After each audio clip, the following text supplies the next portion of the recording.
the capital of the African diaspora in the world, from East Harlem, the launching pad of the Latino experience in New York State, from immigrant Washington Heights, Hamilton Heights, Inwood, and working class Northwest Bronx. Over 50 years ago, the great Martin Luther King Jr. and John Lewis stood here and shared their dreams with all of you. Today, as the first formally undocumented member of Congress, I stand here with you today to say that yes, I am a man. That yes, we shall overcome. That yes, sí se puede. That yes, Black Lives Matter. And that yes, without no justice, there will be no peace. We come here today burying the scars and the wounds of 400 years of struggle to say that whether your ancestors picked cotton or whether they cut sugarcane, we're all in the same boat right now. We must pass legislation to ensure that there is police reform. We must pass the pieces of legislation highlighted in the Harlem Manifesto against police brutality that are all included in the George Floyd Justice in Policing Act. Let's get rid of the chokehold. Let's get rid of the knee. We also must pass the John Lewis Voters' Rights Advancement Act to ensure that we all be able to vote. We must enact criminal justice reform. Let's do away with the death penalty. Let's do away with solitary confinement. Let's do away with mandatory minimums. I am a man. We shall overcome. Sí se puede. No justice, no peace, and Black Lives Matter. God bless you and keep the faith.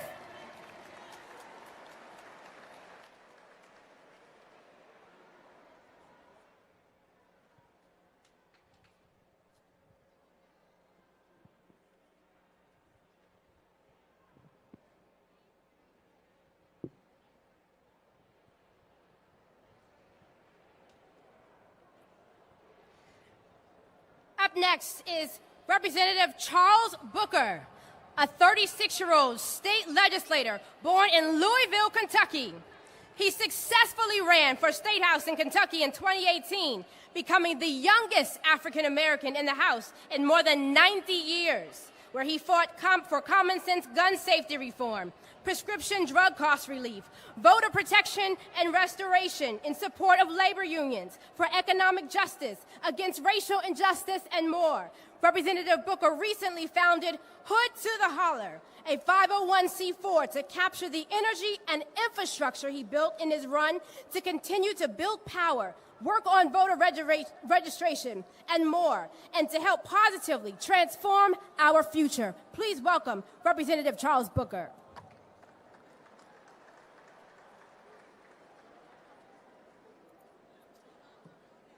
We stand here in the legacy of the dream that Dr. King lifted up, that Whitney Young pushed for, that Mattie Jones fought for, that my granddad Lindsey E. Hearn Sr. demanded.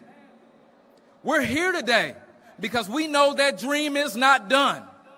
Because although they marched for us then, the cries we're hearing across the country right now, from Kenosha to Kentucky, from the hood where I'm from, to the hollers in Appalachia, to everywhere in between, those cries let us know we have more marching to do. And it is in this moment where we must rise up together. Because listen, we are built for this moment. We are on the shoulders of giants, but we must step off of those shoulders and lead ourselves. We are the dream, but we must turn that dream into demands. Demands for real justice. Demands for humanity. demands for accountability, demands for an end to poverty, demands for an end to racism. And I am a living witness. As the youngest black state legislator in Kentucky since the first one, and yes, I did stand up to run against Mitch McConnell. I am a personal witness that we are ready for this moment. We're built for the work we must do. And if we come together, all of us, if we stand united, if we march together, if we bend that arc together, there is nothing we can't do. There is no mountain we can't move. And there is no root of racism we cannot pull up. So we got to do it right now. We got to do it yesterday, so we definitely got to do it now. And I stand here as a young man in the legacy of a giant, Congressman John Lewis, who said 57 years ago some words that still ring true right now. We have to lift our voices together and say to America, wake up. Wake up, America. Because we can't stop. We cannot quit, and we cannot be patient. Let's win together. Let's fight together. Let's transform our future. Breonna, I'm representing you right now. Thank you all.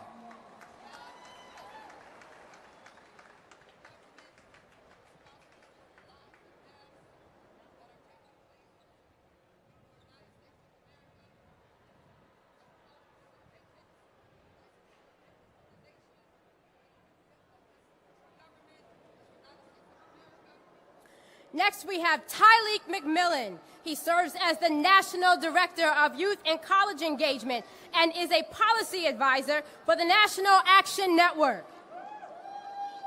A recent graduate of North Carolina A&T State University, Tyleek is a proud member of Phi Beta Sigma fraternity, the Eta chapter, and hopes to one day serve as a legislator on the Hill. Welcome, Tyleek McMillan.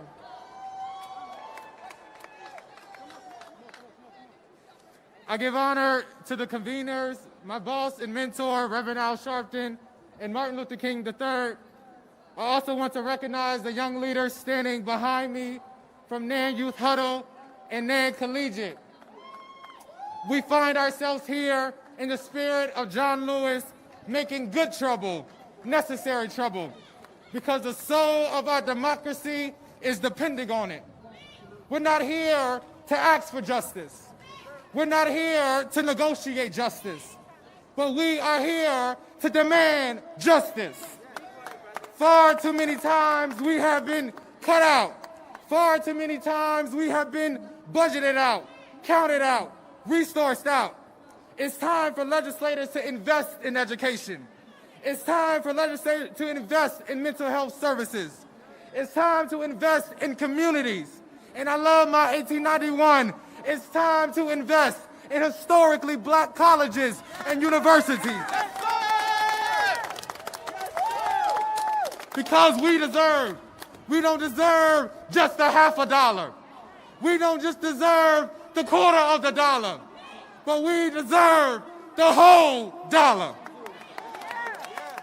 Dr. King spoke about the check that bounced in the bank of the dollar, but we deserve the whole dollar. Dr. King spoke about the check that bounced in the bank of justice. And we've come to let the teller know at the bank that this check better not bounce. Because we will march and we will fight, because that's what we deserve. In the words of Dr. King in closing, and again, we come to cast a check that is willing to demand the riches of freedom and security of justice. Thank you. No justice.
CEO of Unidos US, a large national Hispanic civil rights and advocacy organization in the U.S. Welcome her to the stage.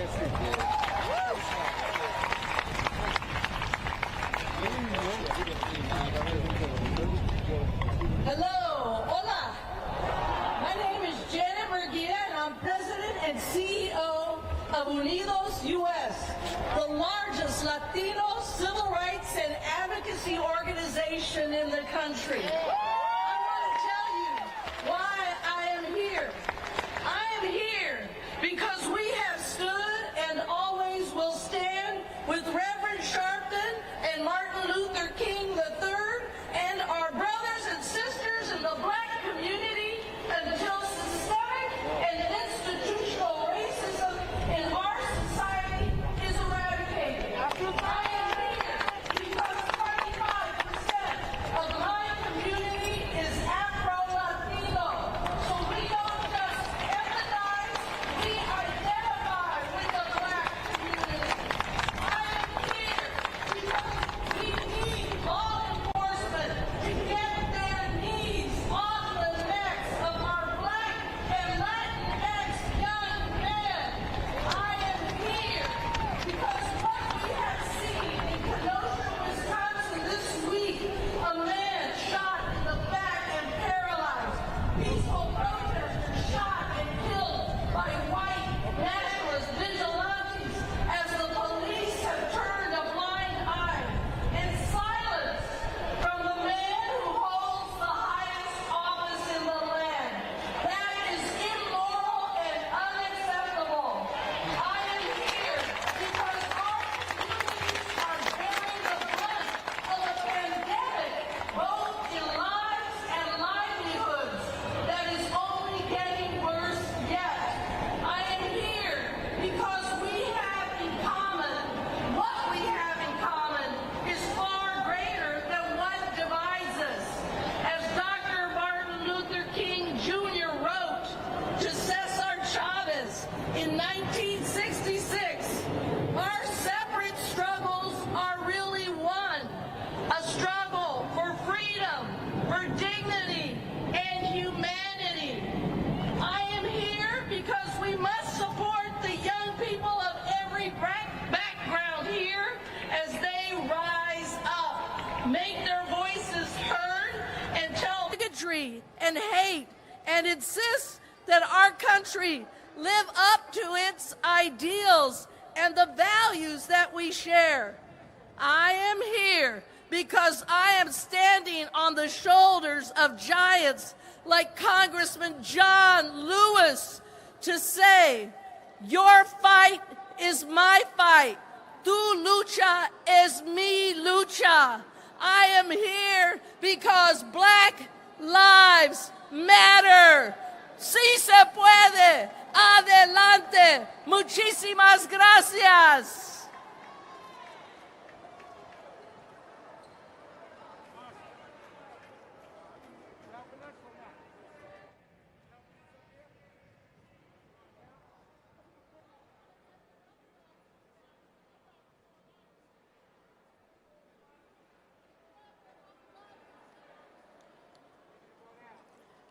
Up next, we have Reverend Dr.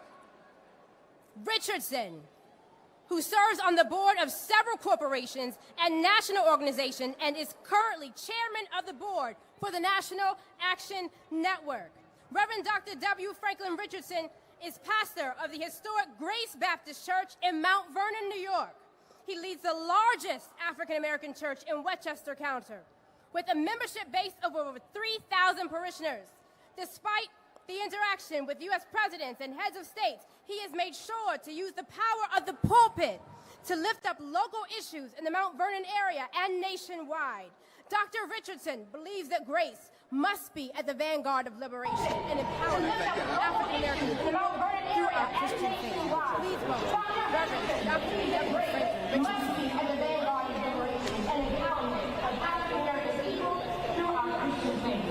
welcome Reverend Dr. W. Franklin Richardson.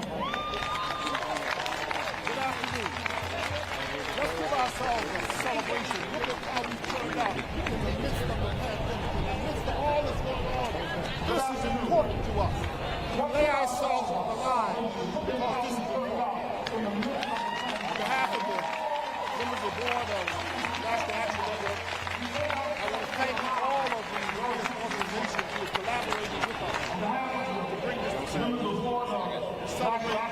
leadership of President Al Sharpton, having convened us together. Our coming together for speeches and the rhetoric of the movement will be meaningless if we do not leave here and activate and get involved and fight the fight and vote and encourage those who are not. We're at a crossroads in American history. We're at the intersection of Paris or promise. We failed to deliver in November. We will perish. If we fail to bring out our votes, we will not enjoy what we have struggled for. We are in a moment when all that we have fought for, all that our forefathers and mothers have died for, is at risk of being lost. Blood has been shed for our freedoms is on the line, and we cannot perish. We must stand up. We must fight. We must engage every resource that we have. We still believe in American promise. Not only are we on the precipice of perishing, but we're on the precipice of realizing the promise. The promise is a nation where every person, black or white, yellow, red, male, female, LGBT, every dimension of our humanity is in the promise of a great America. So I challenge us all to believe in a better day, to make the sacrifice, to make sure we go back to our cities and knock on doors and call our friends, because this will be a sham if we fail to bring out the vote on November the 3rd. This will be mockery if we do not deliver ourselves to the polls. This will be a disgrace if we fail to engage our resources to deliver on our own behalf, and our forefathers and mothers who lay in the cemeteries will want to turn over in their graves if we fail to deliver in this moment and grasp what they fought for. God bless you. Let's go. Let's get this done. We're able. We're powerful. Use the UR code that's on the screen that talks about the Black Church 75, vote 75. All of us must be engaged. God bless you. And I look to see you in the near future at the victory celebration. God bless you.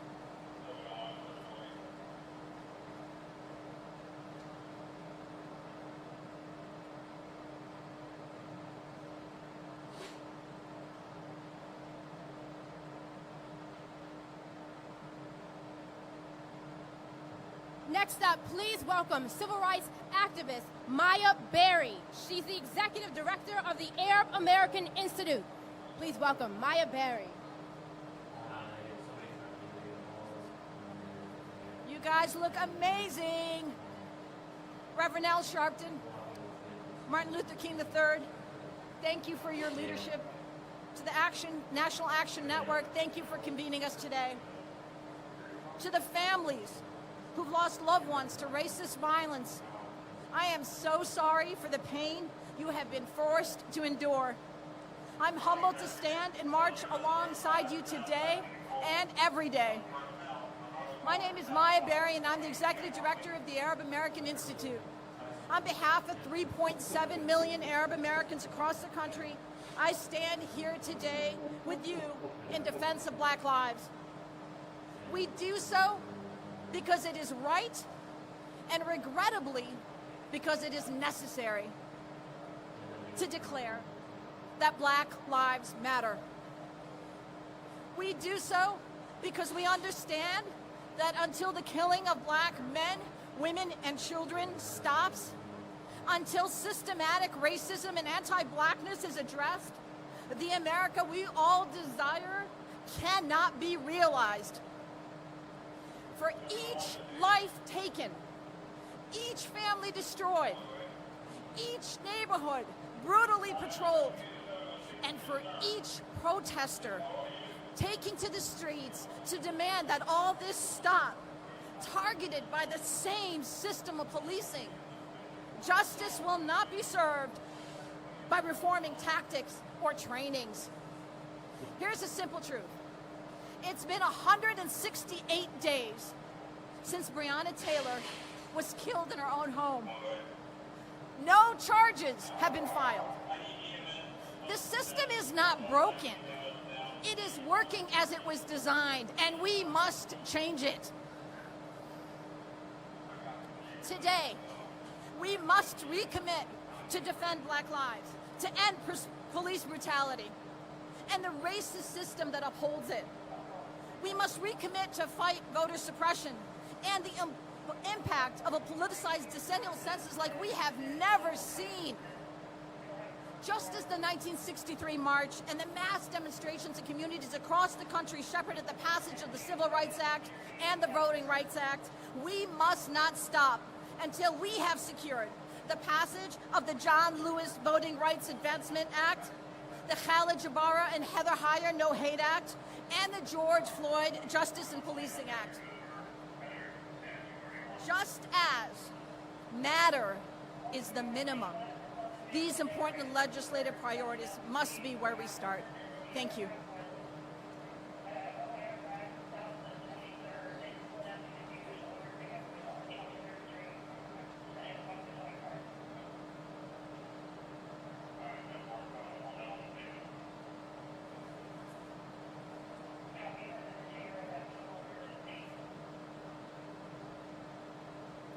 Please welcome to the stage Dr. Jamal Bryant. He's a visionary, civil rights activist, community organizer. Dr. Jamal Harrison Bryant combines sound biblical teaching, business acumen, and political insight to propel the body of Christ to action and greater levels of faith. His ability to reach across social, economic, and political barriers has helped people not only experience the life-changing gospel of Jesus Christ, but to activate success in their everyday lives. His ministry has become an incubator for entrepreneurs, homeowners, and like Dr. Bryant, is a senior pastor of New Birth Missionary Baptist Church in Lithonia, Georgia. Please welcome Dr. Jamal Bryant.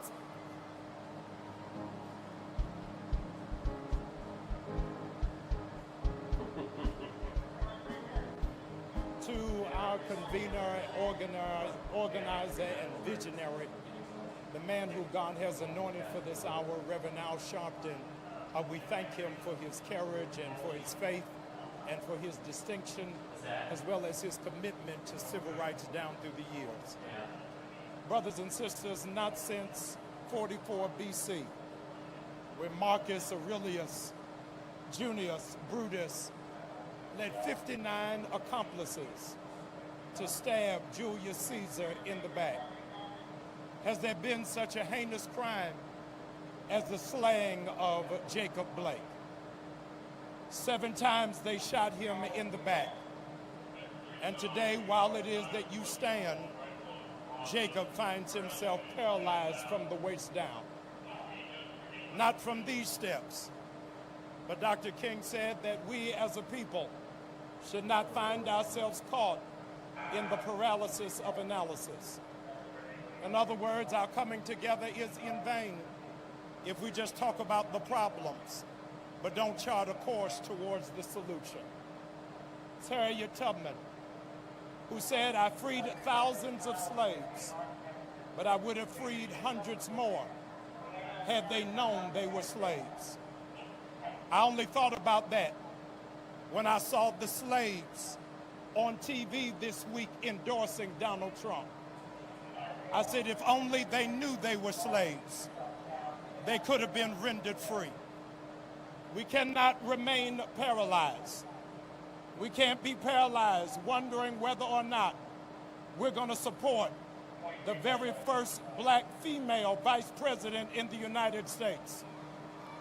Don't tell me about what it is that she did in the past and you not talk about what she wants to do in America in the future. She wants to make sure that we get rid of privatized prisons, that there are no more mandatory minimums, and marijuana is no longer an illegal substance. We cannot be paralyzed knowing that she graduated just a few miles from here, from the original HU. And those of us who are of HBCUs, you ought to be making some noise right now, knowing what it can develop and what it can deliver. We cannot be paralyzed. We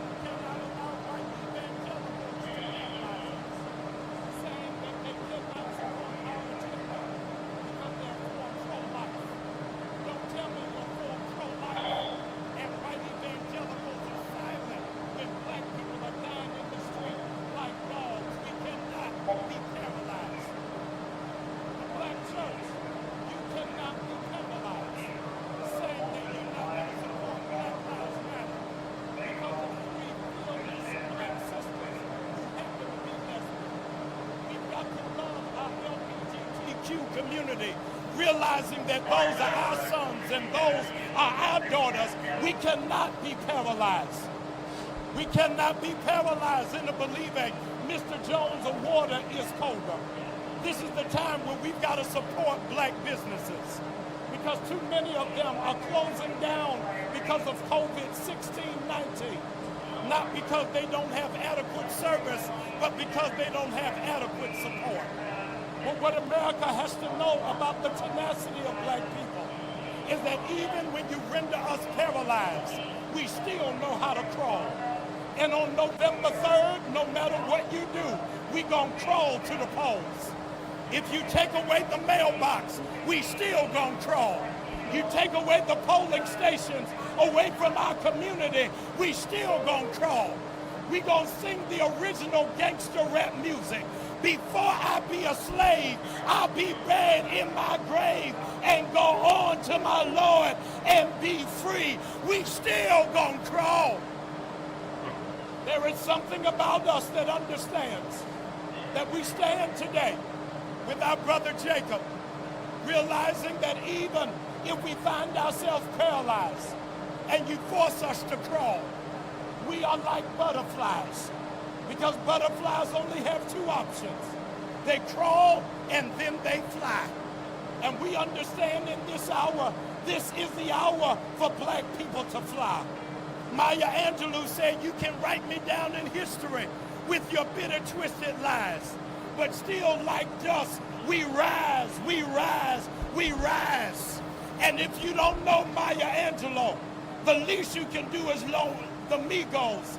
And black people from here until November 3rd, we gotta walk it like we talk it. We gotta keep moving until our generation takes the baton, changes the country, and makes America great for the very first time. Black people, rise up and accomplish what you will.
I am a black mother who happens to be a congresswoman. I'm a black mother who happens to understand that black lives do matter every single day of my life. Standing on these historic steps, grabbing onto the history of what the Lincoln Monument means to all of us who have a birthright in this nation to be able to live in dignity. I understand the words of Dr. Martin Luther King, who said that the Negro people have been given a bad check, a check which has come to be marked insufficient funds. Today we stop the insufficient funds and we put money in the bank because we've got to heal this nation. So I say to you, why we can't wait? Why we can't wait when those assigned to protect and serve are able to grab the t-shirt of a black man named Jacob and point a gun in his black skin and shoot 7 times. Why we can't wait? Why we can't wait when those who are assigned to protect and serve can take Big Floyd, put a knee on his neck and say, I can't breathe. And then we know that we have to change this nation when we have Breonna Taylor, Ahmaud Arbery, Trayvon Martin, Eric Garner, and Michael Brown, and many others. And so today we come to acknowledge that we ask America not to fear us.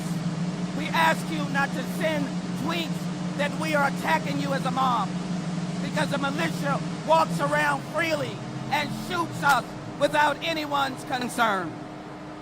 And so we are standing here today to say why we can't wait. We want an America that will stomp out the divisiveness, the intimidation, and the threat. We want a White House who stands as a healer in chief, who understands black mothers' pain and understands your pain. Then, of course, we want to make sure that as we do this, we know that H.R. 40 is intertwined with the bill I helped write, which is H.R., the bill of George Floyd Justice and Policing Act. So here we are today asking the question, how did this happen? Because of institutional racism.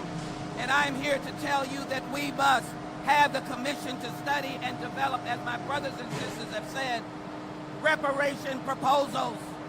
We must answer the call of institutional racism. We have got to make sure that the social, economic, psychological, scientific, and educational government-sanctioned institutional racism stops right now. And as I told a 12-year-old, as I walked and told Martin Luther King's third daughter, that now today, this attack on us as people of color who died on the battles of warfare, who have died on the streets for civil rights, it will stop today. Thank you, Reverend Sharpton and the National Action Network, for understanding the importance of the Congress with over 150 co-sponsors in the House, passing H.R. 40. We will heal the nation, but we will not stop until the nation knows Black Lives Matter and reparations are passed as the most significant civil rights legislation of the 21st century. Now is the time. Why we can't wait.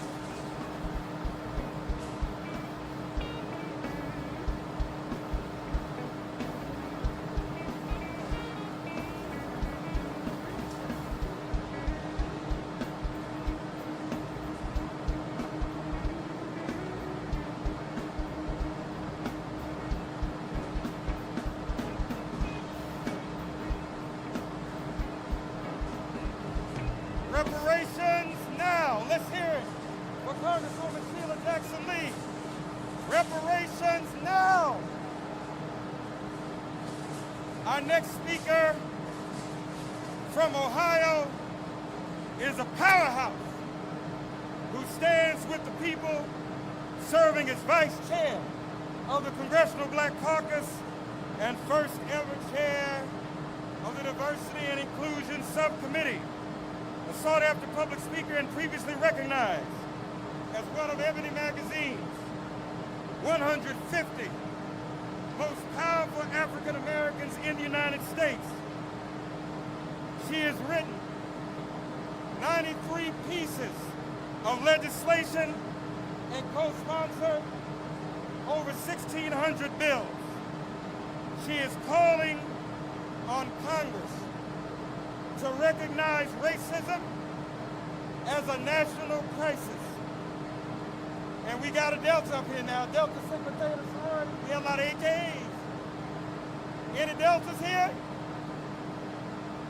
And she's also a member of the Lynx. Please welcome Congresswoman Joyce Beatty.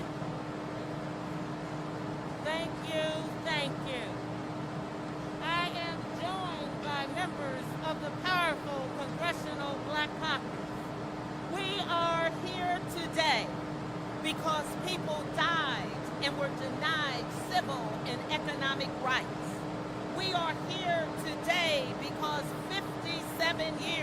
ago, people marched for jobs and freedom and stood here with members of Congress and Martin Luther King.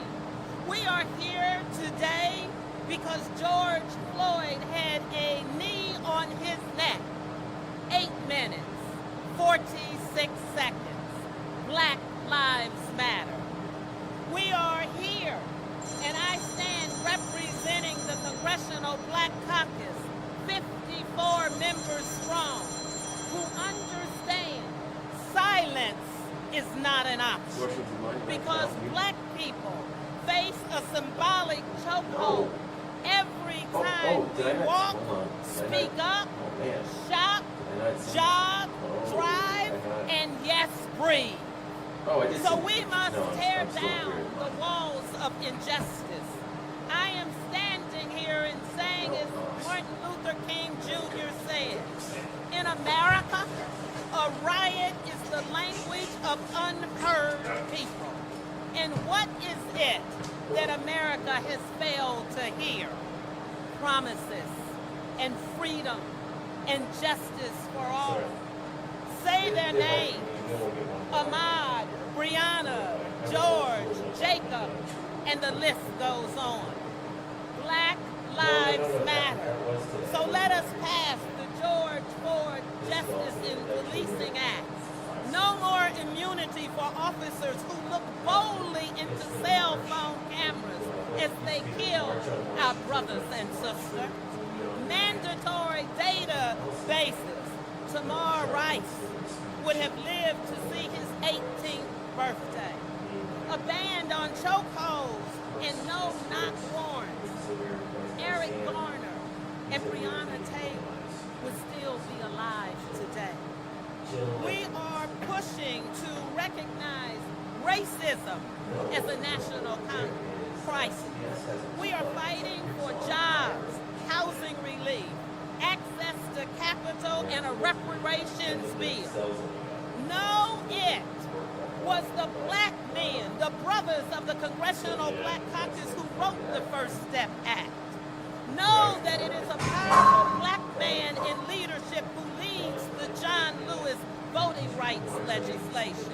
Demand the Senate to pass the John Lewis Voting Rights Act that restores justice, dignity, and equal access to the ballot box. I say to you, stand with us and stand with the Reverend Al Sharpton and the National Action Network for this march and demanding that we get people registered to vote and that we vote, that we complete our census. Say it with me. Go vote. Go vote. Go vote. Go vote. And let me say, tell them to get their knees off of our necks. Thank you, thank you, thank you. And yes, I'm Congresswoman Joyce Beatty, and I approve this message.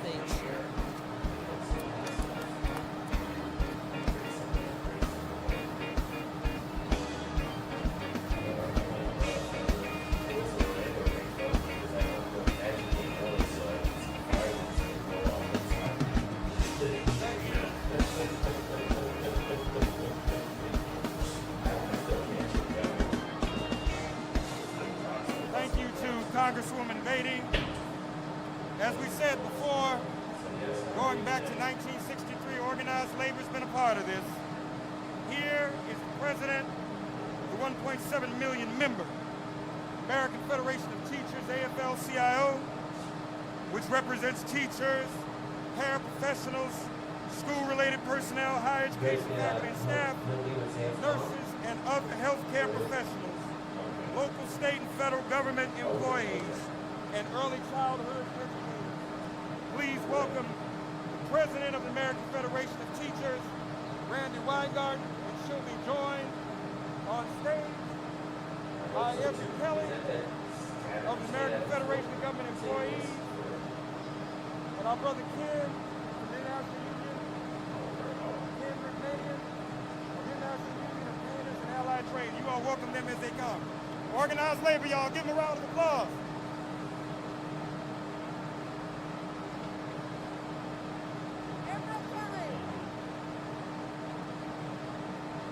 evening, brothers and sisters.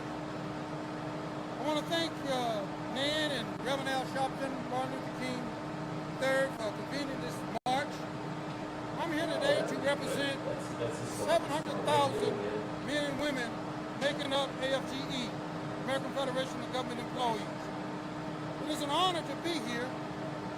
We are a diverse union.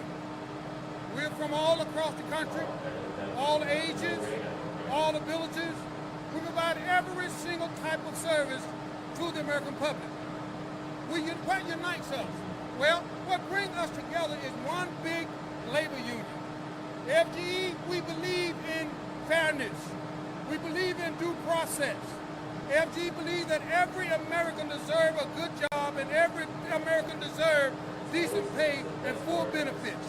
Every single person deserves that. FGE believes in universal health care. We believe in universal housing, universal education, universal and equal justice under the law. We believe in the VA system, Social Security, and all the programs of the federal government that make people live better. We believe that the government should be a force for good, that the government should protect us and not scare us, not suppress us. So we are here today to let you know that we will stand with you. Can we do this together? Can we do this together? If we can do this together, let me hear you say together. When I was a little boy, I used to hear my grandmother say that I don't feel no ways tired. I didn't understand it then, but I sure understand it now. I don't feel tired. I'm ready to march. I'm ready to move. I'm ready to make a difference. Let's change this country. Thank you.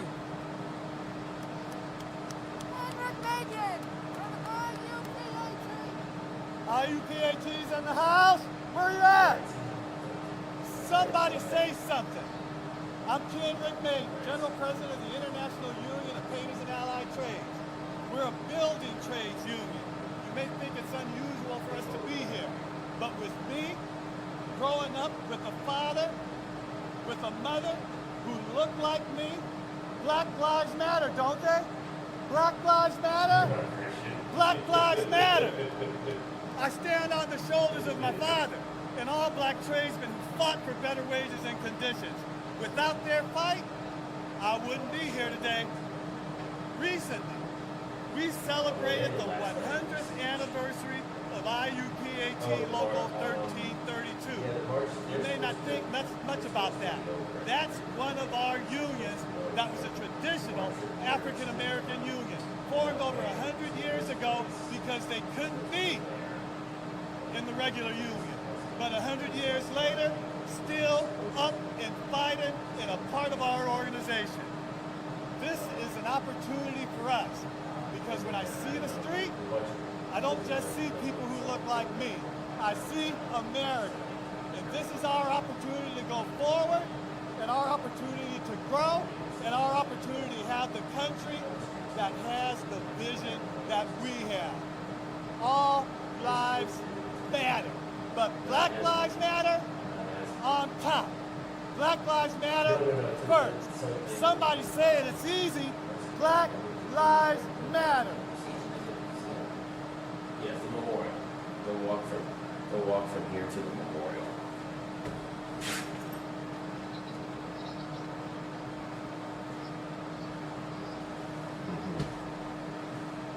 Yeah, it was 57 years ago. That's right.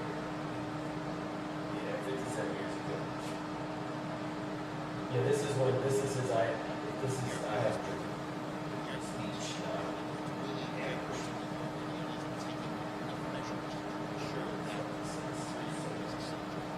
Our issue now is one on educating flying publics. They take additional measures, and that partnership goes to the airlines and the airports. We'll ensure that make sure that we partner with the state, our partners, airport partners, the state, to ensure that that message goes out.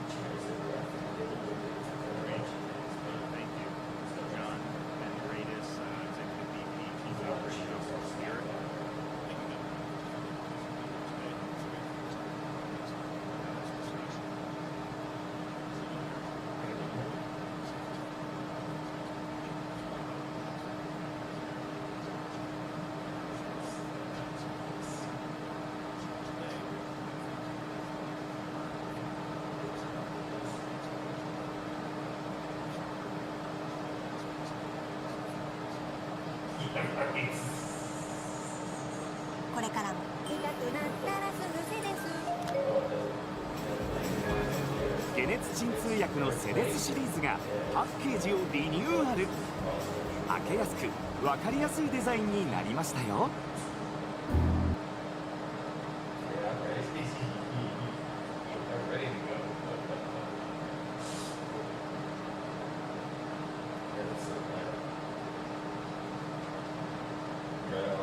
Yeah, there's actually they have all lighting rocks down there. You can see the vent from the lightning striking in. There's no steel structure yet.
I got reminders on the phones from cats for the city stuff. Alright, sounds good. Alright, see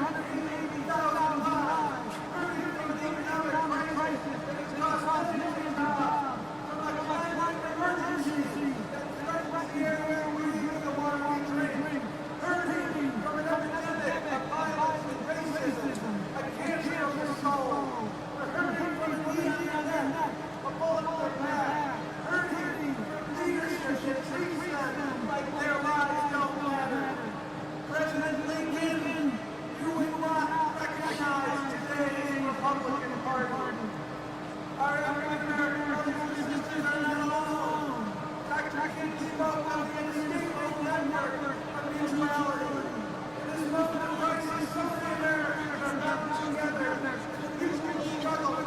justice, dignity, and opportunity for the Native American tribes, struggling with COVID, to lay up their stimulus funding, to let Mexico be separated from American border, to make Americans safely attacked, working together across this country, struggling with poverty. We change our hopelessness, with the right leadership to heal our war wounds. We can turn hope to hope.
Everything okay?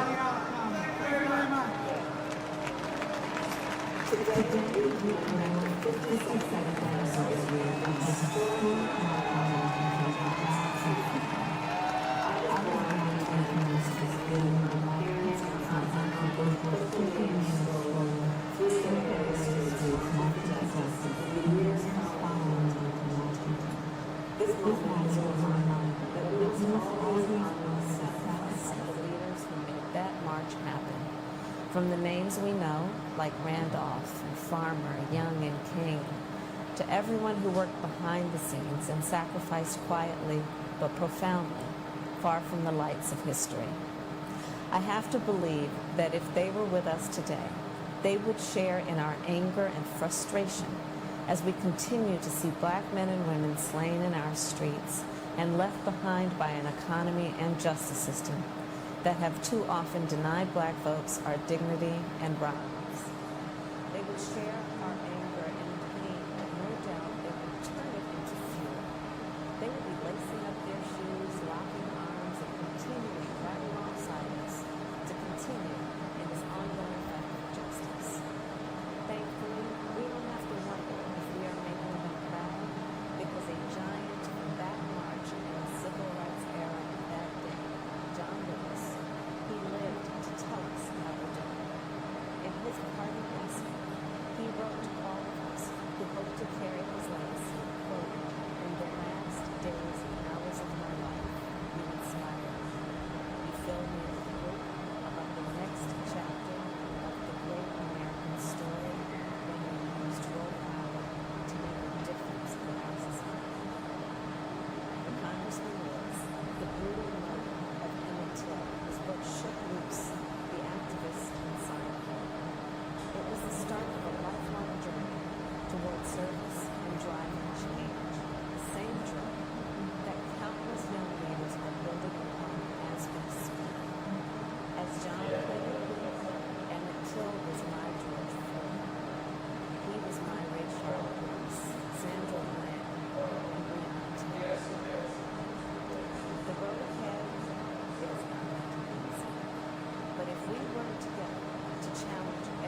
Edgar Evers was assassinated on the front lawn of his home in Jackson, Mississippi.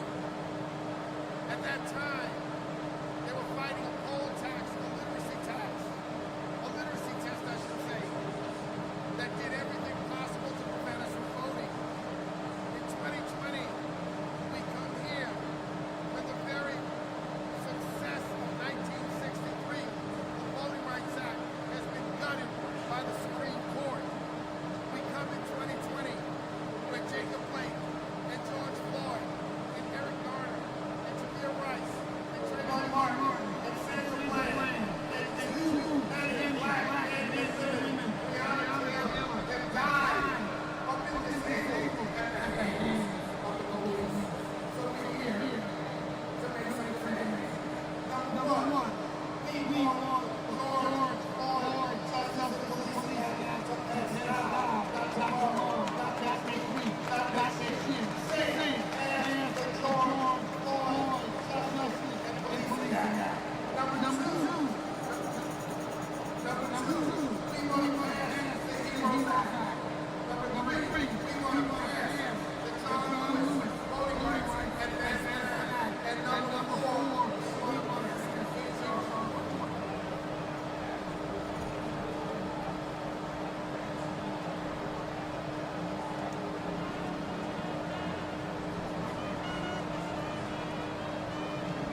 Doing time.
Is a crime.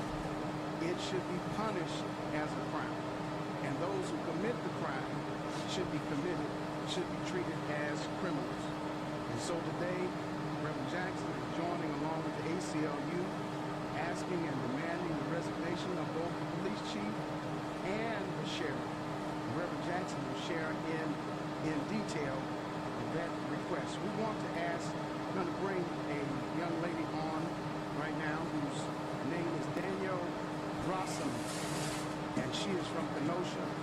She wants to share right now with you and the media, particularly how this came about, how it was organized, and how this young man became a killer at a peaceful protest. Danielle?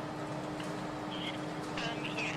Okay, so there was a social media event created by Kevin Mathewson, former Alderman Kevin Mathewson of Kenosha, Wisconsin, and it was calling for armed citizens to gather in the streets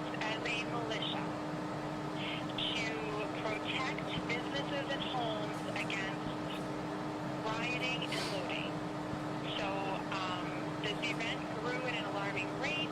It was reported to Facebook. Facebook failed to take it down until after the event. So this was the event that the shooter responded to. It was advertised on InfoWars and many other sites irresponsibly. People were not vetted. And tomorrow, Angie Aker, a friend of mine, will be filing charges against Mr. Matheson here in Kenosha. And we expect him to be held accountable. There is a petition going around on Change.org. Please make sure that you sign it. We need to hold former Alderman Kevin Matheson of Kenosha, Wisconsin, responsible for his role in the death of 2 and the injury of 1. Thank you, Danielle. It is important, as Reverend Jackson comes back, to be very clear about this. This kind of behavior is not akin to civil rights. It is not associated with civil disobedience. It is criminal in every dynamic and every degree. Imagine, if you will, had Jacob Blake, an African American, in the middle of the night, walking through Milwaukee, walking through Chicago, walking through Kenosha, with a long rifle automatic weapon loaded during a curfew. It should be first and foremost that armed individuals are immediately removed from the streets. At a curfew, this young man was given water, aid, and even accepted and received appreciation from sheriff and police officers. It is illegal, it is immoral, and we have had enough.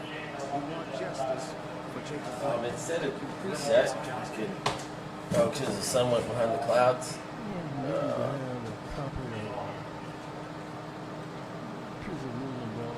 It's... Sure, I could try to do through the glasses tinted here. Sure, I can do that for them. Oh. Rittenhouse came to Kenosha for valid purposes. Whitney Young belongs to his parents, and so we will not rest until that matter is put in perspective. Whoops. I'm going to teach you eventually tell you about the Rittenhouse case and see what we case. One, sorry about that. Killings of other response. So the Amon killer was shot. The one killed police worker. Michael Brown killed, killer Walter. Kwame Brown killer walked away to one of the days police were looking for 50 years. Clark killer walks away. Kelly, Kentucky. Killer walks away. Jacob Blake, after he was Junior Roosevelt, killer walks away. And so it is that this pattern is what must be addressed for the one major life. I think that when the president puts a lot of focus on rooting and trying to paint a picture of blacks who engage in righteous rebellion, he is misleading the country. He mentioned the fact this kid is a fan of his. Open carry, he had the right to carry the rifle down the street. He knew who he was, he was not the only one. Second, the issue of the athletes. I just have a little sense of fighting back for justice. In the lives of David and Samson. Nelson Tenderman emancipators. Jack Johnson fought in the 20s. Knocked down a white man. He had 5,000 lynches against blacks. He was finally jailed and prison. This was 1936 Olympics. Asked Miss Owens, just why did you get upset when Kennedy shook your hand and said, what was the man?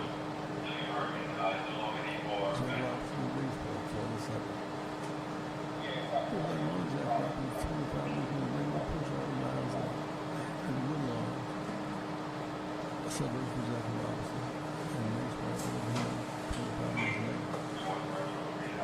Muhammad Ali pushed the position. He said, I'm just